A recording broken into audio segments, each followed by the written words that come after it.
ನಮ್ಮ ತಿಪ್ಪೂರು ಭಾಗ, ತಿಪ್ಪೂರು ದೇಗನಹಳ್ಳಿ ಭಾಗದಲ್ಲಿ ಫೋನ್ ಮಾಡಿ ನೀರೇ ತಪ್ಪಿಲ್ಲ.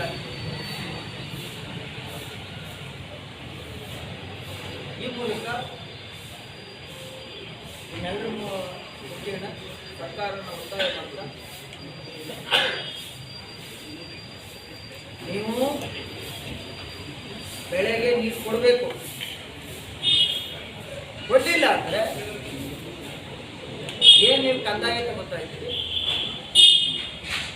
ಎಕರೆಗೆ ನಮ್ಮ ಭಾಗದಲ್ಲಿ ರೈತರು ಭತ್ತ ಹಾಕೋದು ಎಷ್ಟು ಬೆಳೀತಿದ್ದಾರೆ ಅಷ್ಟು ಪರಿಹಾರವನ್ನು ಕೊಡ್ತಾರೆ.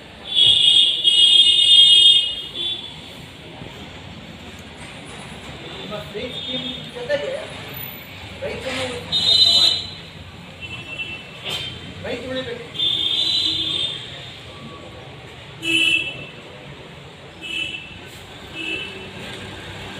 ಒಂದು ಕಡೆ ಅತಿವೃಷ್ಟಿ ಆಯ್ತಾರೆ, ಒಂದು ಕಡೆ ದನಕರಿಗೆ ನೀರಿಗೆ. ನಮ್ಮ ಭಾಗದಲ್ಲಿ ಸ್ವಲ್ಪ ಅಧಿಕಾರಿಗಳು ಕಟ್ಟುನಿಟ್ಟಾಗಿ ಕ್ರಮವನ್ನು ತೆಗೆದುಕೊಂಡ್ರೆ ನೀರನ್ನ ಕೊಡುವಂಥ ವ್ಯವಸ್ಥೆ ಮಾಡಬೇಕು. ನೀರಾವರಿ ಮಂತ್ರಿಗಳು ಅಧಿಕಾರಿಗಳು ಕರ್ಕೊಂಡು ಏರಿ ಮೇಲೆ ಓಡಾಡಿ ಗೊತ್ತಾಗ್ತಿದೆ. ಬೈಬಿಲ್ ಕುತ್ಕೊಂಡು ಮೀಟಿಂಗ್ ಮಾಡಿದ್ರೆ ಹೋಗಲ್ಲ.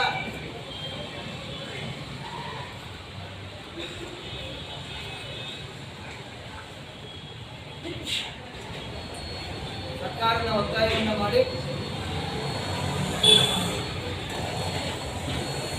ಪ್ರಾಧಿಕಾರಕ್ಕೆ ಸಂಬಂಧಿಸಿದಂತೆ ಎರಡನೇ ಹಂತದ್ದು ರದ್ದತಿ ಆಗದೆ ಹೋದರೆ ಒಂದು 15 ದಿವಸ ಅದಕ್ಕೂ ಗಡುವು ಕೊಟ್ಟಿಲ್ಲ. ಪಾಪ ಬೇರೆಯವರೆಲ್ಲ ಹೋರಾಟ ಮಾಡ್ತಾ ಇದ್ದಾರೆ. ಮತ್ತೆ 1,100 ಮೇಲೆ ಏನಿದ್ದಾವೆ ಅವನು ರದ್ದು ಮಾಡೋಕ್ಕೆ ನಾವೆಲ್ಲ ಪ್ರಾಧಿಕಾರದ ಮುಂದೆ ಅನಿವಾರ್ಯ ಅಂತ ನಂಬಿಕೆ ಇದೆ. ಯತೀಂದ್ರ ಅವರು ರದ್ದು ಮಾಡ್ತಾರೆ. ಯಾವ ಒತ್ತಡಕ್ಕೂ ಮನಿದೆ